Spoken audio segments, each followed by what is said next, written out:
បាទសូមជម្រាបសួរបាទបងប្អូនដែលគ្រប់ស្រឡាញ់វត្ថុស័ក្តិសិទ្ធិរបស់គ្នាបាទថ្ងៃនេះបាទខ្ញុំបានបង្ហាញកម្មបាទឲ្យភ្ញៀវបាទប្រភេទស្នែងក្បីខ្មៅបាទបក់ភ្លុះនិងលាយជាមួយស្នែងក្បីបាទបក់ស្ដើងធម្មតាបាទមានຂະຫນាត8លីនិងຂະຫນាត10លីនិងຂະຫນាត12លីបាទបងប្អូនណាបាទនេះຂະຫນាត12លីណា12លីហើយលីឡតនេះគឺយើងសាងជាស្នែងក្បីខ្មៅបក់ធ្លុះហើយនឹងកម្មយើងធ្វើពីស្នែងក្បីបក់ស្ដើងធម្មតាបាទអត់បក់ធ្លុះទេបងប្អូនណាបាទយើងលីឡតបក់ធ្លុះតែប្រកបទេបាទគ្រប់កម្មទាំងអស់បាទគ្រប់កម្មទាំងអស់គឺយើងលាយឡតតែប្រកបទេបាទ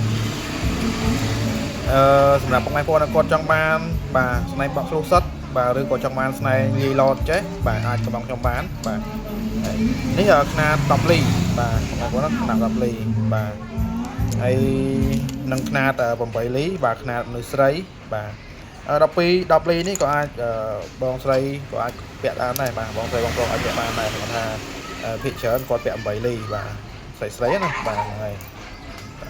គាត់ពាក់8លីបាទខ្លះគាត់ពាក់10លីបាទហើយខ្លះទៀតក៏គាត់អាចពាក់ដល់14លីដែរបាទស្រីណាបាទហ្នឹងហើយសម្រាប់កាលណាបាទលោកតាព្រះមនីសីបាទប្រសាទបាទឬក៏គេហៅសីមហាលៀបបាទហើយសាងចេញពីផ្លោកបញ្ញានេះដោយសារភ្ញៀវគាត់យកមកខ្ញុំអត់ស្គាល់បញ្ញាទេបាទហ្នឹងហើយគឺយើងឆ្លាក់ជូនគាត់រួចហើយបាទនៅតែគាត់មកយកដាក់កំដាក់ដល់ទីតាំងបាទហើយសម្រាប់ខាងនេះបាទគឺស្ដេចញាក់ឯងត្រង់បាទសាងជាប្រពុតបាទចាញ់មាបាទឬក៏ឈ្នះមាបាទខ្នាតតោងហើយនឹងខាងនេះបាទគឺជាស្ដេចអឋានបាទអឋាននាយឈ្មោលបាទដែលយើងសាងចេញពីនឹងពួនពលលេសបាទហ្នឹងហើយខាងក្រោមនេះគឺចោះរុននេះគឺសម្រាប់បញ្ចុះកថានិងបញ្ចុះជាប់មរោងបាទរបស់ភ្ញៀវណាបាទហ្នឹងហើយគាត់ឲ្យចោះអញ្ចឹងហើយនឹងបញ្ចុះបាទទុកបញ្ចុះកថាចុះអីបាទនេះយើងគេហៅឋានក្លាប់ផ្ងាបាទខាងនេះផ្ងាកានេះផ្កាប់ប៉ុន្តែយកប្រភពងាកជាងក្រៅបន្តិចបាទហ្នឹងហើយស្ដេចអឋាននេះឈ្មោលបាទសម្រាប់បងប្អូនដែលគាត់បាទខាងរ៉ូស៊ីខាងការពីអំពើប៉ុនមុនខ្មៅផ្លើងងឹតហ្នឹងបាទគឺអឋាននេះគឺស៊ីបាទបងប្អូនណាស៊ីបាទស៊ីមុនខ្មៅបាទមុំគឺទៅទួយទេជាមួយស្ដេចអឋានបាទឲ្យយើងប្រើតាមពួនត្រឹមត្រូវបាទហ្នឹង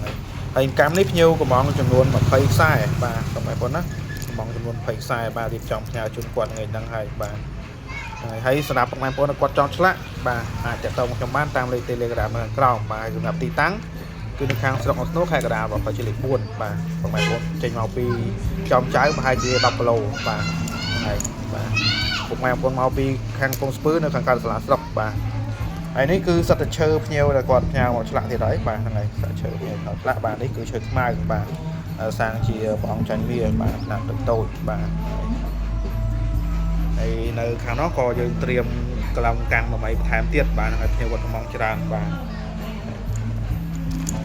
អញ្ចឹងវីដេអូនេះមានតែប៉ុណ្្នឹងទេបាទហើយសម្រាប់បងប្អូនគាត់ចូលមើល Channel YouTube របស់ខ្ញុំបាទសូមជួយចុចជាវម្នាក់វិញផងបាទសញ្ញារូបដំណឹងបាទដើម្បីទទួលបានវីដេអូថ្មីៗបាទអរគុណច្រើនជំរាបលាហ្មងបាទ